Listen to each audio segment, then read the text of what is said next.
Welcome back, ladies and gentlemen, to Added Time. Thank you guys so much for listening, watching, and subscribing. Mike, how are you today? I am good. It's a good morning. Actually, I'm bad because FPL was a nightmare last weekend. Oh We're gonna my dive into gosh. What did you? My only thing. Yeah. So my only thing I'll say about FPL, just to start off, is that if I at least made the average points, then at least I'm not too sad. But the average points was 44, and guess what points I made? 44. Guess what points you made? 44. We both hit the average. So it's like, it's bad, but it could be worse. You know what, though? It is a good sign because whatever we're saying is the same because we end up with the same points. So we're on the same wavelength. Different characters, teams. Different players. Yeah, the same wavelength. Update. We've hit 40 followers on Twitter or X, which is quite something. I mean, it's been a week. We've done this thing where we've tried to be as active as possible during a game week. So we've given ourselves different games to cover. So Mike would cover, I think you covered the Liverpool. No, I covered the Liverpool game. You covered the Man City game. You covered the Man United game. And then I would take over the account, cover the Liverpool game, Chelsea game. No, I lie. No one covered the Chelsea game. Why is that, Mike? Because deep down in our souls, we knew as Chelsea supporters not to get excited, because as soon as the sun rises, bam, the end of the world. Oh, Chelsea. So I had golf on Sunday. I went to Port Alfred. Drove. It's about an hour and a half away from where I live. Went to travel for a golf tournament. Played. Did terribly. Like, it was one of the worst golfing performances I could have had. So you and Chelsea's performances are the same. That's where I'm going. So I play, and I'm like, I'm giving up golf. And anyone that knows golf, have played golf before, knows this feeling. But you end the hole in like a nice tee shot, putt, get it in, par, great. Anyway, so I'm buzzing to watch the Chelsea game. All that I can think about during this golf travesty is, okay, Chelsea's playing. I got to get home before Chelsea. We got to watch the game. So we ended about 4 o'clock. So I just said I live an hour and a half away. So I got to get home before the game, which is at 5:30. So it's an hour and a half exactly. I'm driving. I'm overtaking trucks. I'm overtaking cars. I won't say what I'm averaging just in case I get law implications. Anyway, going pretty fast. Get home. I'm like, where's the TV remote? There's it. Okay, put on the game. Put it on. On. Chelsea. Start. Okay. Okay, we're watching. Haven't showered. Haven't changed. Haven't eaten. Nothing. Watching the game. We concede. We miss a penalty. Caicedo debut. Paqueta final flipping 90th minute penalty. It was like 3-1. I'm like, okay. I was done. I was so done. Crap day of golf. Crap day of football. Crap day of FPL. I was like, nah.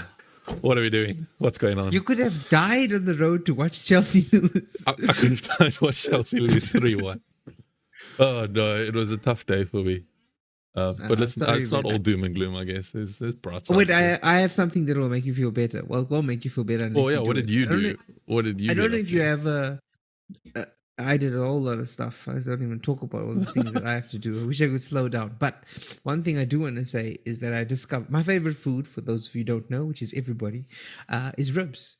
And I wanted to come home one day and I was like, I want to make myself ribs, but I want to eat in the next hour, not 3-4 hours. When you pick up the bone and the rib falls off. Yes. So I found a recipe to make ribs in the air fryer. Game changer, bro. Game changer. Air fryer. Well, air fryer. If you don't have one, get an air fryer. I just I spiced the ribs, chucked it in there for 30 minutes. Came out 25 minutes at about 375. It came out, barbecued it, put it back in for 5 minutes. 30-minute ribs. Not the best, fall off the bone, but I mean, if you want ribs in 30 minutes, bro. And then at least if Chelsea's losing and you lost at golf, imagine if you had at least ribs at halftime. It'll make your life better. Yeah, you can't be upset. It's ribs. It is ribs at the end of the day. Exactly. For those of you who don't know, we have a Twitter account or X account. It's at Added Time FPL. You can give that a follow if you want. We'd appreciate it very much. We did say earlier we hit 40 followers, which is quite a milestone for us, I think. I mean, It's nothing to be shy about. You can follow myself at Nathan Hurn 8 and this man at Mike Mike _ Raju. Raju. Yeah, that's it. So, yeah, shameless plug. Should we get into it? Let's go. Now, weekend football. Now, there were some controversies over the weekend. I don't know if you want to start, because I saw you saying some things about what happened in the Liverpool game. Yeah, I made a post about it. There's two things that I want to talk about. Number one, or what we're alluding to, is the famous red card. Number two, the fact that it got overturned and we didn't get rewarded the points back for it. Interesting. So it was just to screw over FPL. I think so. So we watching the game, tweeting out the game, and McAllister makes. To be honest, I don't think that was necessarily red card worthy. I heard the commentator say, yeah, his foot was down. He wasn't intentionally trying to, fair is fair, I guess. The referee thought it was a dismissal worthy of a tackle. He gets a red card. He gets sent off. Fortunately, Liverpool somehow managed to play better. And I think that's a common trend. When people are a man down, they play better. Chelsea versus West Ham. It's too soon. Anyway, he gets sent off. The next game, Newcastle versus Man City, Bruno Gomes does pretty much the exact same tackle, and he just gets the yellow. Now, you could say, right, well, this person, referee 1, referee 2, two different games, two different people. There's a lot of play. We're all humans. We make our own mistakes, decisions, etc. But if we're going to be consistent with VAR, which I believe both were checked, it should have been a red card for Gomes as well, by going off that logic. Or you could say it shouldn't have never been a red card for McAllister. I don't know what you think about that. Well, I think you hit the nail on the head there. Like, I fully agree that the whole idea of refereeing is that they're reading the game in real time. But VAR is supposed to be more neutral and clear. Cut clean, and yeah. lines Black and drawn. white, yeah. Though you can argue, some people argue that people have been calling for VAR to be more understanding of the game. So maybe that was the decision that they've made, that the VAR referees want to be more in tune with the ref on the field and feel the vibe of the game. But at the end of the day, that red card was overturned anyway, so we know it was wrong. Yeah. So it was too harsh. So Gomes' call was correct. Because it was the same tackle. tackle. It looks like it, but it's dangerous because you don't want to say to players, okay, go ahead, make some harsh tackles because there's too many injuries. Well, I was about to say, at the rate injuries are going this season, it's wild. I could be corrected, but I don't remember a season where there's been so many injuries.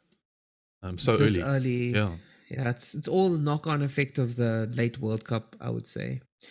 Late World Cup last year. Bringing onto the subject of the red card, McAllister obviously getting the red card and then -2 points. And then it getting overturned in the week. Should FPL reward those points back to managers? Or is what's written? Nope, what's written is what's written, unfortunately. You don't want to do too many of that because there'll be a whole lot. Like, there's the only thing I'd say is when they re-look at own goals versus who gets the goal, I understand. But with red cards, there's nothing. It's too much going back and forth.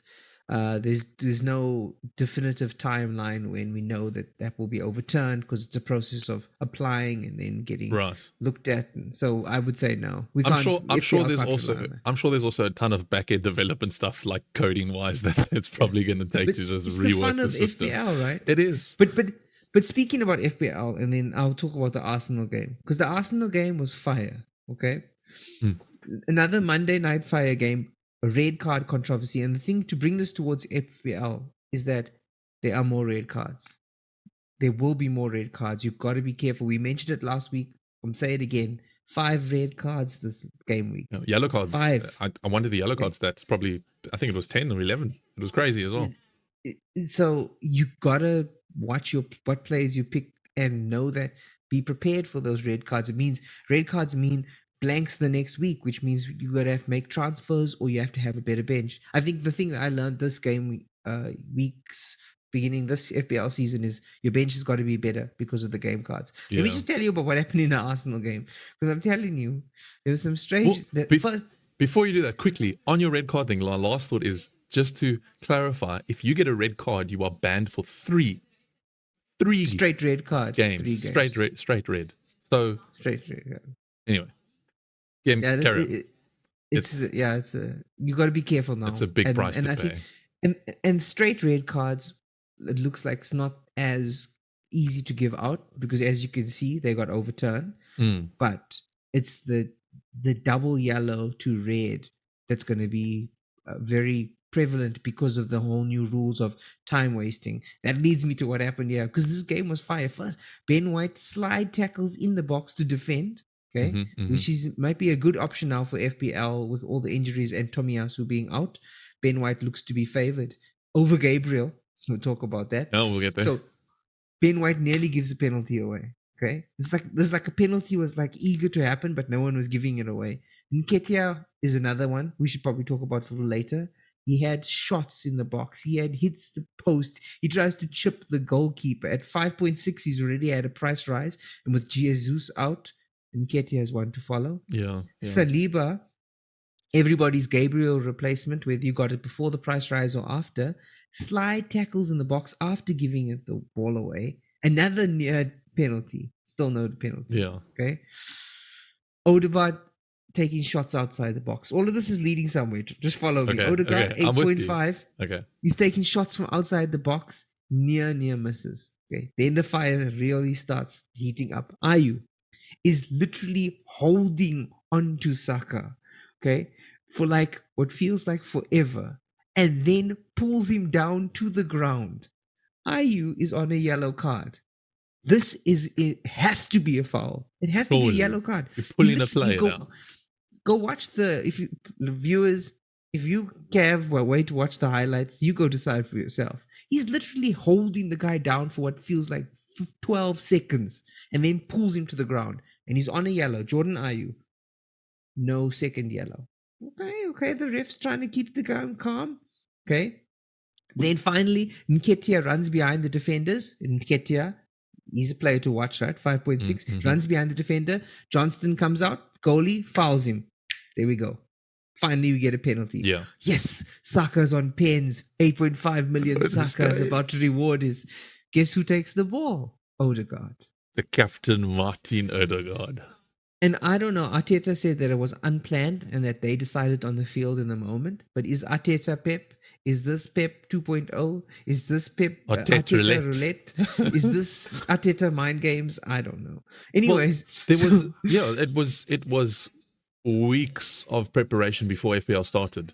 Saka was on penalties. He's the midfielder you go for because of this. That's why you go for Bruno Fernandes. The same. What can you do? Anyway. Bro, so that's not even the controversy yet, right? Because Odegaard takes the penalty, stutters, and scores.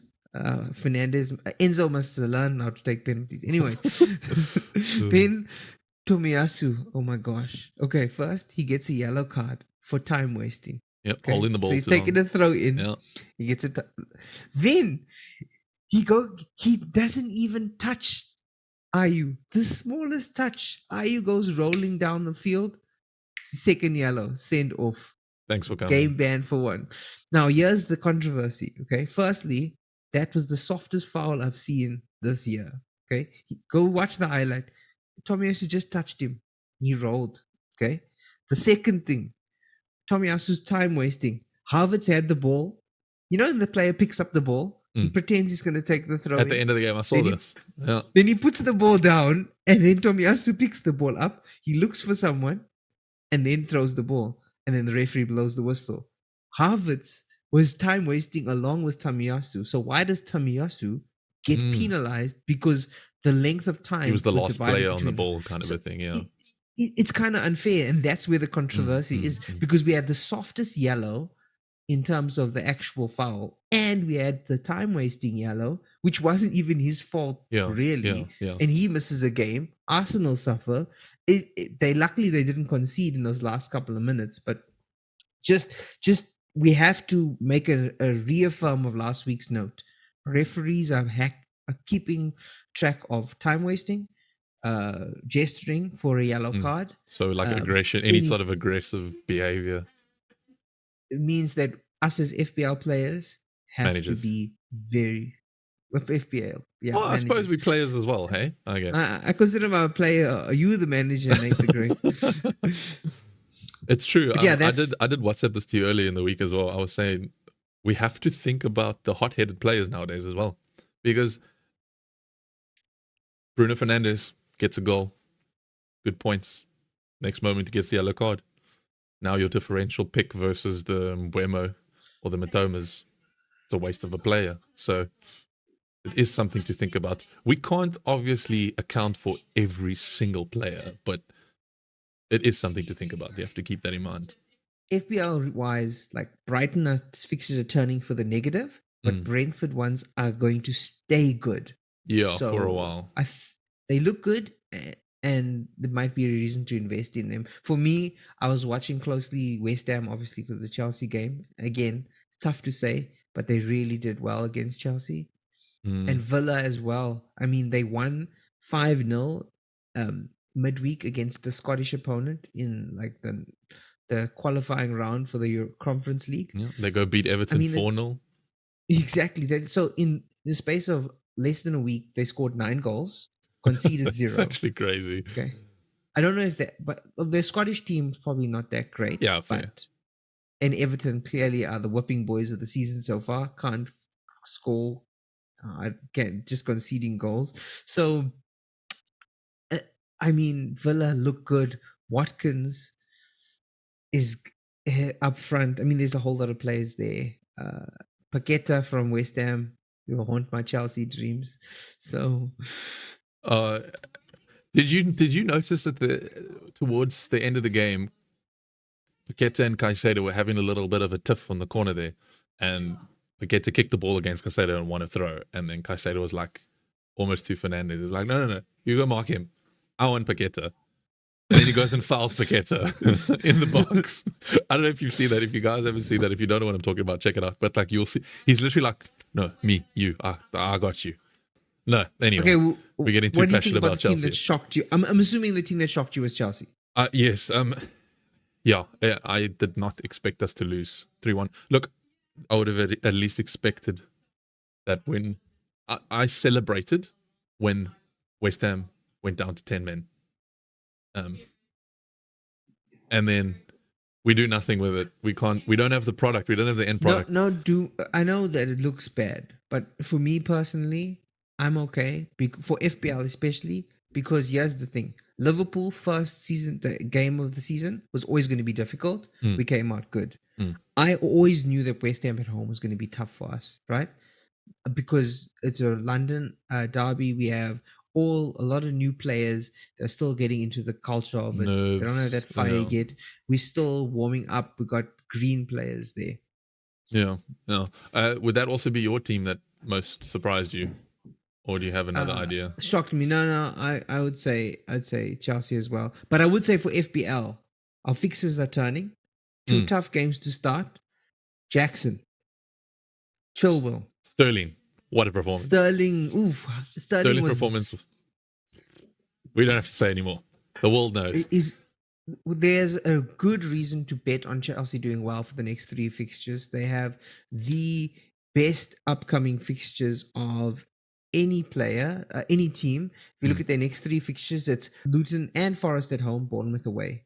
Right? Aston Villa's a little tricky, but then we go back to Fulham and Burnley. Their next 6 fixtures are the best in the entire league for FPL. So I would go with Chelsea, and I'm going to try and figure out a way to put them in my team. I want to mention it a bit later when we talk about our preview picks and what we think of players.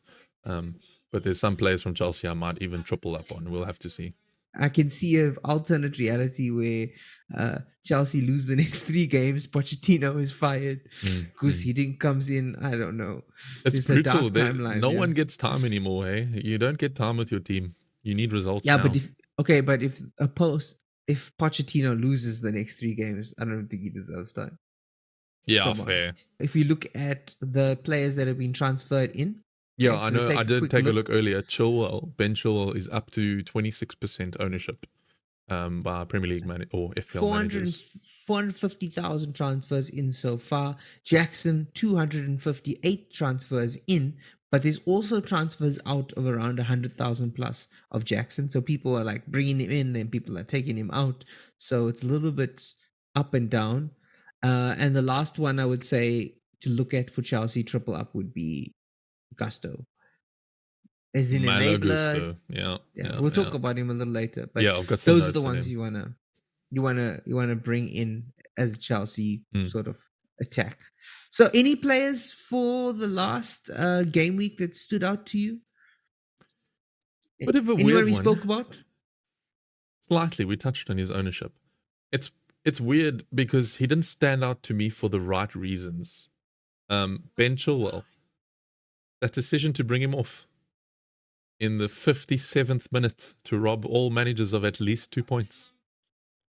I don't know from a Chelsea perspective. I don't know what Pochettino was thinking. I have some insight for you there. Tell me, is he got a knock? Okay. Oh dear. No, it's not that. And Okay. look, Mudryk is a nightmare right now. We want him to work, but he's not working. FPL, I'd stay cleaner, far away. Yeah, I agree. Stay away from Mudryk. I agree. You've been telling me all preseason that Ben Chilwell is playing as a left winger. You are right. So when Mudryk comes on, Chilwell has to go off. Yeah. Because they play in the same space. They're resorting back to a back three. Well, because Chilwell was kind of playing left back, so Chilwell could play that left wing advanced position. Yeah. But then because Mudryk had to come on because Chukwuemeka got injured, it made everything had to shift, and that's when the game actually went from bad to worse. Yeah. And so, that's why. And why of which Chilwell... another asset that we would have probably looked for is Chukwuemeka, and he's gone and got himself injured again. Yeah, and he's out for a while, right? I think it's a knee problem. Just to tag onto that, Mudryk misses Luton. He's injured in training. Really? Yes, which means that less Chilwell chance probably plays 90 minutes then. Probably, unless we're winning like 3-0 by halftime. Because I also think resting Chilwell, because he knows that Chilwell, like James, is injury prone. So you don't want to push them too hard. If we do have the backup, like for example, maybe we see a cameo from some of the players that we brought in, like Cucurella could, if he's not leaving, be bring in, but Maddison also could come in for Chilwell. So I wouldn't be surprised without Mudryk and I hope we actually go back to a back four. But anyways, Chilwell, it's because of Mudryk. Yeah. And it looks like they can't, in the system we're in, they can't really play together. I still think he's a good player to have in your FPL team because, like you say, if Chelsea keep a clean sheet, which I think they will start getting better defensively, especially when Caicedo and Lavia have integrated properly. It's a good asset to have because not only that, but he plays such an attacking role. He's so involved in Chelsea's final half that he's bound to get an assist. He's bound to even maybe get a goal. Well, Chilwell's percentage of ownership is 26.2%. Okay. With his great fixtures coming up, are you saying that he's a must-have? Is he one of the players that people should be moving 100%. 100%. His price will go up after Friday. It's 5.7 already. Oh, well then, someone's made their money. If he fires off in Luton, but unless he gets injured, but let's pray that doesn't happen. So yes, Chilwell is a player. Which brings me to my triple Chelsea asset list, which is kind of a no-brainer, which I think most people end up going for, is Chilwell, Gusto, Jackson. You read my mind. On the same wavelength. Same for me, bro. Same for me. Malo Gusto, 4 million, playing full 90 minutes. Come on, man. But here's my problem. That was my plan, but my plan got ruined because I didn't catch the Gabriel price drop in time. Oh, were you going to get rid of Gabriel for? Gusto. Gabriel to Gusto was my move, and then Gusto dropped, which kind of throws out my balance of bringing Jackson in at the same time. So I kind of got screwed over. So I don't know how I'm going to fit them in. Gabriel's another thing. He doesn't play both of the first 2 games to start, but he comes on with his 1-pointers. Okay. Mm-hmm. Arteta says he's in his plans. Apparently, Arteta likes to bring on a defender when he's winning the game late, like tough. And Gabriel seems to be that player. He'll play anybody except for Gabriel to start. Like Tomiyasu's now banned for the next game. But we'll play Ben Will we White. see It's fine. Exactly. We're not going to see Gabriel, are we? So I want to try and get rid of him, even though I'm lost some money. Well, I need to wait for him to stabilize again. I think that's what we're going to need to do, because what I did early week was I've held Gabriel still. I don't know. Maybe I like self-inflicted pain, but I've held on to him, and I caught John Stones before the second drop to 5.3.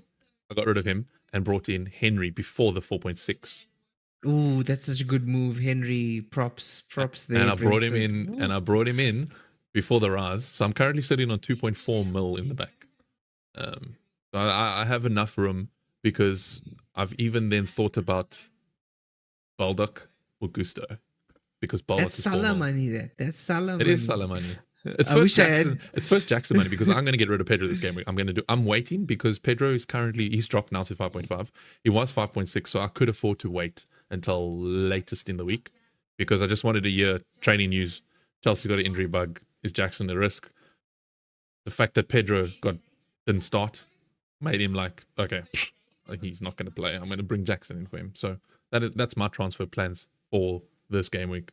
I'm sure you can agree. I'm pretty sure you can also try and fit in Jackson. I think a lot of people are going to try and fit in Jackson. If he pops off at all, it's this game week. Yeah, but the problem, hopefully, Pochettino keeps faith in him for this game week. But yes, I think the thing is, he's getting in the right positions. He's taking shots. It's just the end product. He's It's just the pushing. final. But like I said, 2 tough games. I think this is the one. So yeah, Estupinan is still firing away. I mean, I don't have a Brighton midfielder, but as a defender, he's always in the attack. But he's like so high owned, so you have to have him. 2 returns, 2 weeks. Can't ask for more from the lad. Yeah, he's worth keeping, even though Brighton's fixtures turn. And Saliba, is if you went Gabriel to Saliba, not bad, but now you've just lost 0.1. So I would rather go for a cheaper one. Henry is good. Well done on that. Thank you. Yeah. A cash from Villa is another one you might want to look at. Cash, Henry, Gusto, I think are good picks to downgrade Gabriel, to not feel that price drop too much if you have not yet downgraded Gabriel. Midfielders though, flip. Bro, I brought in Maddison. Bro, he left the stadium on crutches. Just like my FPL team. I had a good laugh out of that one. I'm not going to lie. It was funny. Shame. I'm so sorry. It's fine. And no, I still believe in the transfer, because he says it's only a precaution. We still don't know the extent of the injury. There's no proper news out of it. I may be just keeping Maddison for 1 more week, because I don't want to waste that transfer in and then take him out. Then he plays next week. Spurs still have good fixtures, so my bench is going to be quite bare.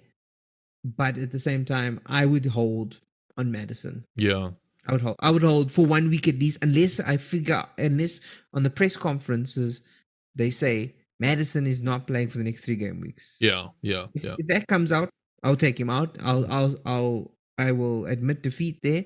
But if there's hope that he plays the next game week at least, he's worth keeping, because I still think everything goes through him. He's a really good player, and I'm sad he didn't get any returns against United. Yeah,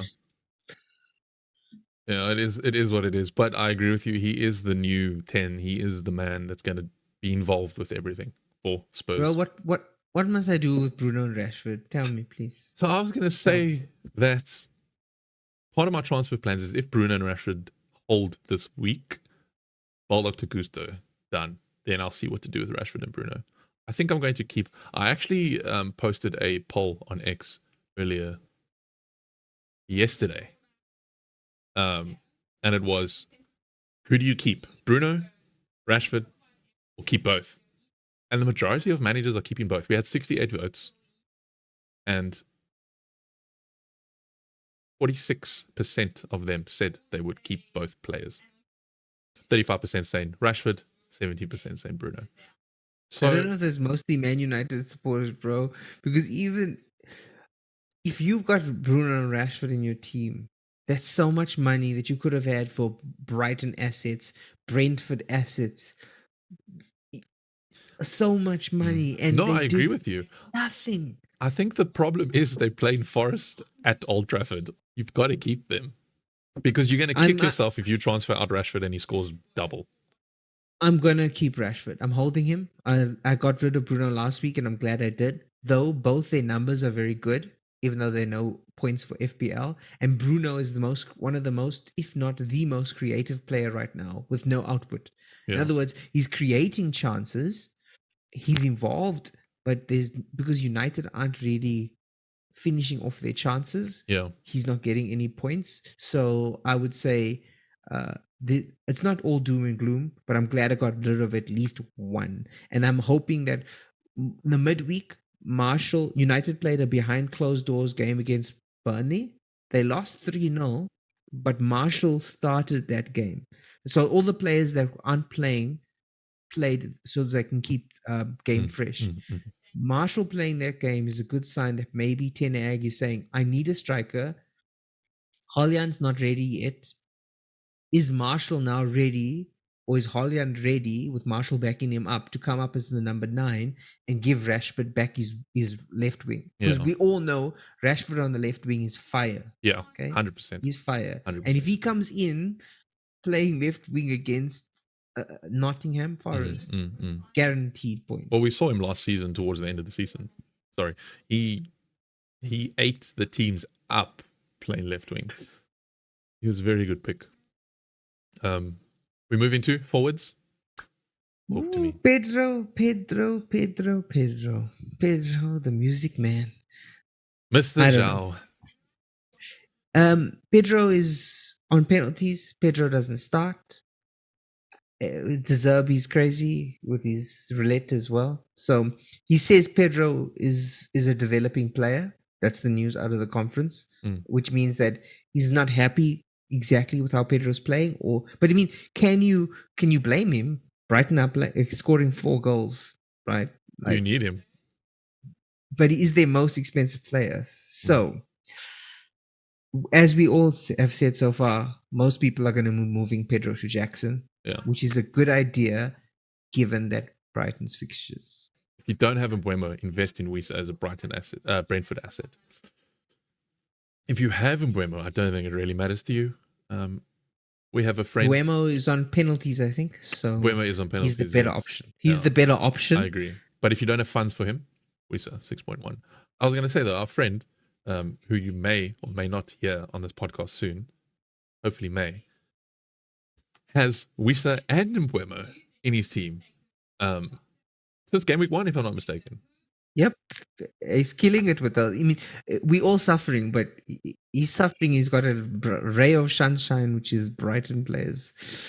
Brentford, And man decides to wildcard. We have to talk to him about this next week.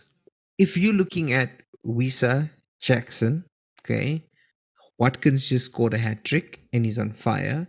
Like, there's a lot of options for that Pedro spot. So I'm just putting it out there. There are other assets to put in. There's options up front, and you can argue that Wisa is a better bet than Jackson because though Jackson has the best fixtures, we haven't seen him score yet in the Premier League. No, Wisa has scored in both game weeks so far. So Wisa is the better pick. I'd also think you'd rather favor Matoma or March over Pedro because they're guaranteed to start. So if you don't have Mbeumo, get Wisa, but get rid of Pedro for Wisa, and then look at getting a Brighton midfielder. Everybody's going to be selling Brighton assets for the next 4 game weeks. Okay, they are playing, just so we're clear with everybody, they are playing West Ham, which is not going to be easy this game week. They've got Newcastle, who managed to lose that game against City, but played really well. right? So that's going to be tough. Man United, We'll Man see. United away at Old Trafford. Who knows? So, and then after Bournemouth and Villa, they've got Liverpool and Man City coming up. So of their next seven game weeks, Yeah. uh, 4 of the next 7 are 4 and 5 on the FDR. So a lot of people are going to move off of them. If you stay on them and they pop, well, I think it's going to be good for you. Yeah, no, I agree. We'll talk about Haaland later when we talk about the captaincy, I guess.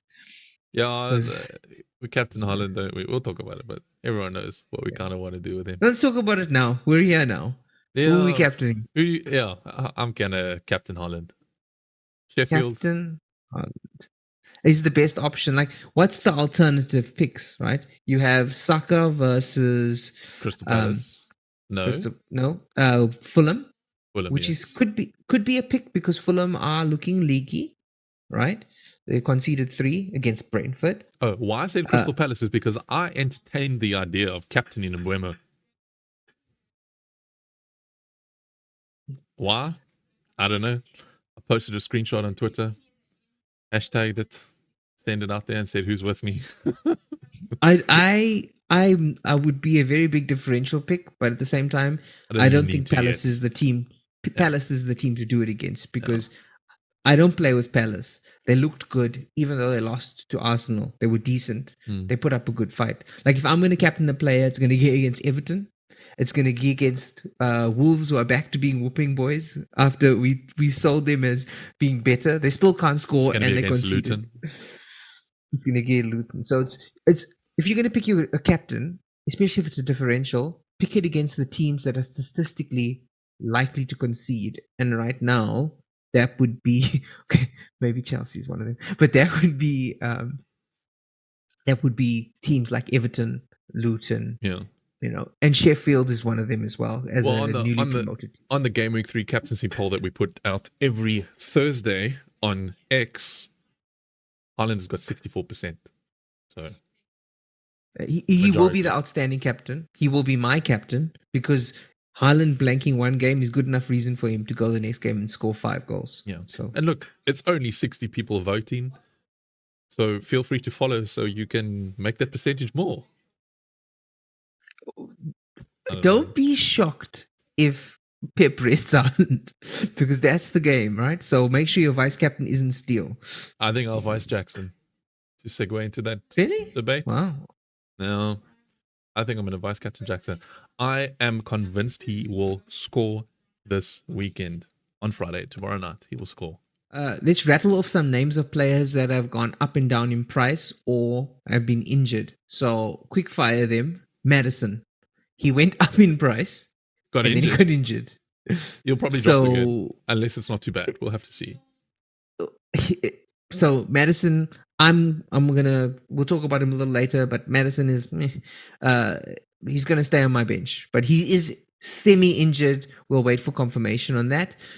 Gabriel Saliba, we know Gabriel isn't playing. Saliba is playing. And the swing in price has been Gabriel has gone down by 1 and Saliba's gone up by 1. So 4.9 for Gabriel, 5.1 for Saliba. So if you already bought Saliba early on, keep him because he's fine. And if you don't, then maybe there's better defenders to buy than Saliba because he's not always going to be an attacking threat, right? Yeah, I agree. Chukwuemeka, tell me about his injury.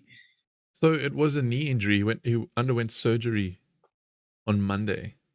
And I can't remember if they said how long he was out for, but I did see Chelsea say that he was in surgery. If you're in surgery, you're out for at least a couple of weeks. At least. Yeah. So don't expect him back for a while. And that's a little ray of sunshine because he played well, scored a goal, then goes out. Everybody's favorite Chelsea player, Mason Mount, is injured and will not feature in the next game. So Money Mount. That's what I'm hearing. I'm just seeing now that according to The Guardian, he faces 6 weeks out of action, Chukwuemeka, after that knee surgery. So probably don't have to worry about him anytime soon. Like you say, Money Mount, Mr. Mason himself, Mr. Chelsea. Not really. The highlights. He's injured, highlights. which which means Bruno Fernandes will be the sole number 8, and I think this is going to help Man United actually pop off against Forest. So it's sad for Mount that he's not there, because this could have been a good game for him to establish himself, but it's good for us and Man United if you're a Bruno owner, because or even a Rashford owner, because maybe the team shifts slightly to being a better attacking unit without Mount, not because he's bad, just because they have too many options of how to put that team together. Yeah, let's move on to the watch list, because before I mention too many players. So goalkeeper, defender, who are you watching this week?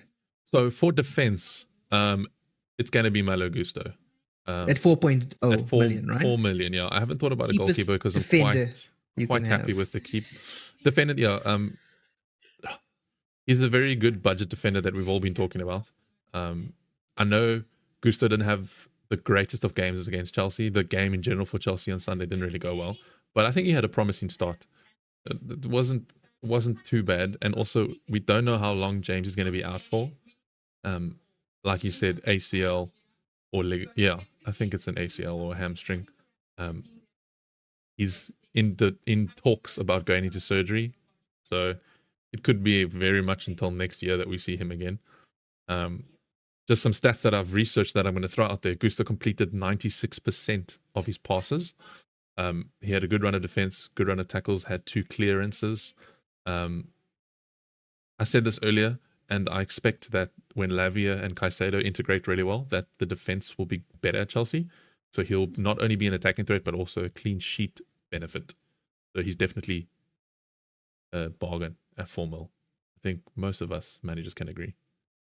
Yeah, no, he's brilliant. He's a bench sitter enabler that's going to be playing up to 70 minutes. The only question is, does Poch change things because it's not working and maybe start someone else at right back? I don't think so, but it could. Yeah, 100%. Right. Yeah. So, but I think I would still bring him in, because he's going to get minutes while James is out, and he's going to sit at 4.0. He's not going to do anything besides give you money in the bank, right? Yeah. So it's a good starting point. I was looking at goalkeepers since you did defender. Like 2 of them that I've pinned out is Vicario from Spurs. Okay. He got a 11-point haul last game week. 5.0. 5.0 million goalkeeper, but expensive in terms of goalkeepers for me. I like mine to be 4.5, but 5 mil goalkeeper. Spurs fixtures are Bournemouth, Burnley, and Sheffield. Bournemouth, Burnley away, Sheffield at home. Spurs. The problem with Vicario is that Spurs play attacking football. Their new coach, which means that they're going to concede goals, which brings me to the better goalkeeper choice, which is Flecken from Brighton. You're going to be investing in Brighton. I've never thought about that as a pick. I'm not going to lie to you. Interesting. Their fixtures are good. They've got Newcastle United interspersed in between some really good fixtures, and he seems to be holding his own. He's low percentage picked, so he's a good differential pick, and he's only 4.5 million. So keep an eye on him. Tell me about your midfield pick, because I'm not going to mention anyone else. Maybe someone I have in mind, but tell me about this guy, because I plugged him in the summer and you guys were like, nah. So tell me why now. In the absence of the Belgian beast Kevin De Bruyne, emerges a man of English descent by the name of Phil Foden. That was quite a good intro, don't you think? Yeah, it's brilliant. I think Phil Foden's really stepped up as a Man City creative player. And I think he showed that a lot in his game against Newcastle. I think Foden ranks up there with Matoma for attempted assists, which is 9 attempted assists in the last 2 game weeks, which isn't something to be shy about. I mean, if Haaland gets chemistry with Foden again, because I know Haaland maybe misses Kevin De Bruyne, but if Haaland picks up chemistry with Foden, I think we've got some good points. Definitely a player to watch going forward. They've got good fixtures up until game week 8. They've got fixtures including Sheffield, Fulham, and Nottingham Forest. So definitely someone to keep your eye on. Let's just be honest. All of Man City's fixtures are good fixtures. Man City are machines. You're not wrong, unless they play themselves.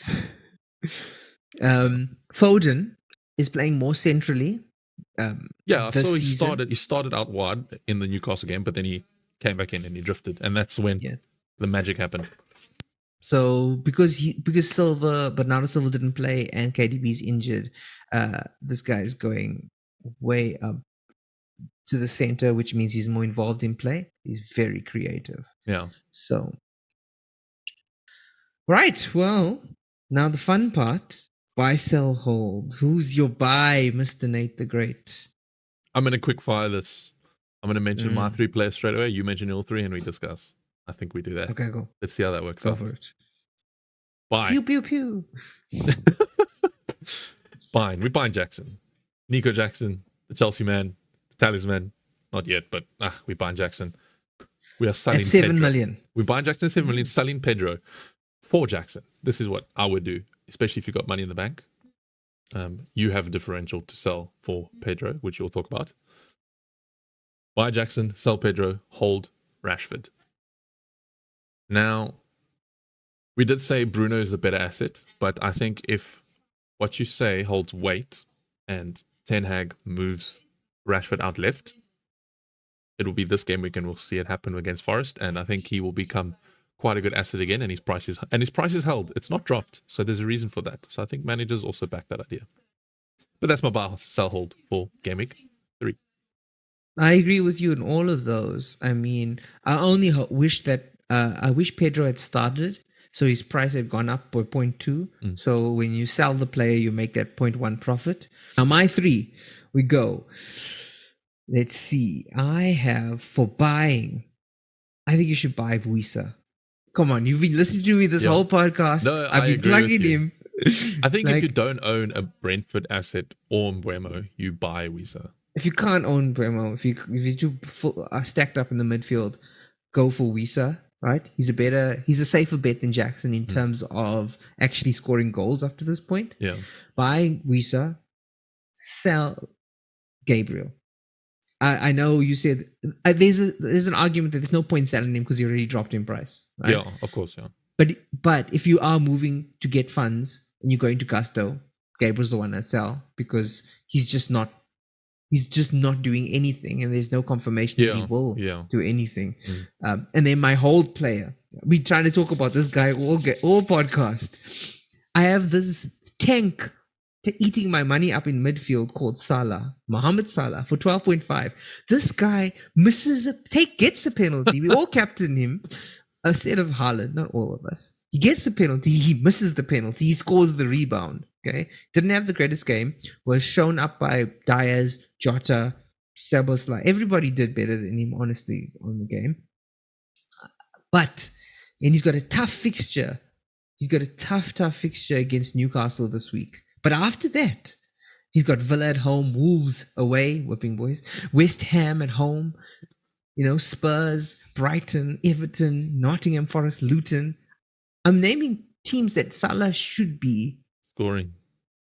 Yeah, but but he's taking up my money. I can't afford Matomas and Buemos and all these Fodens because I'm sitting with Salah. But my hope is that if I keep Salah this week, it's that he pops off, scores a hat trick, and everyone's like, "Why don't we have Salah?"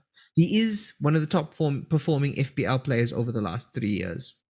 So, 3 years, 4 years even. I would say hold Salah if you've got him because... You've held him this far. You might as well carry on. If you're going to wildcard, get rid of him. Make the rest of their team fit. But if you're not wildcarding, keep Salah. Yeah. Well, ladies and gentlemen, it's been added time. I think we're overtime. We did full time, we did extra time, we did added time. Did stoppage time, we did injury time. Just so everybody knows, Nate the Great is ahead of me in the FPL. Not by much. Come on. Yeah, but we both got 44 points last week. So next week we're going to see if I close that gap or he increases that gap. What we're going to do is on X, we're going to post our teams before the deadline day. I'm going to post mine. Mike's going to post his. Give you guys a chance to see what we're doing. We'll post that on the main page, and again, we'll stay active throughout the weekend, reporting on games, giving our thoughts, giving our news, giving our hot takes. And yeah, we hope you guys enjoy it. Stick around. And remember, it's just FPL. Do not get overly depressed. It's just a game. I say as I'm crying, it's just a game. It's just a game. But we love the game. We love the game. So enjoy, and yeah, we'll chat to you again soon.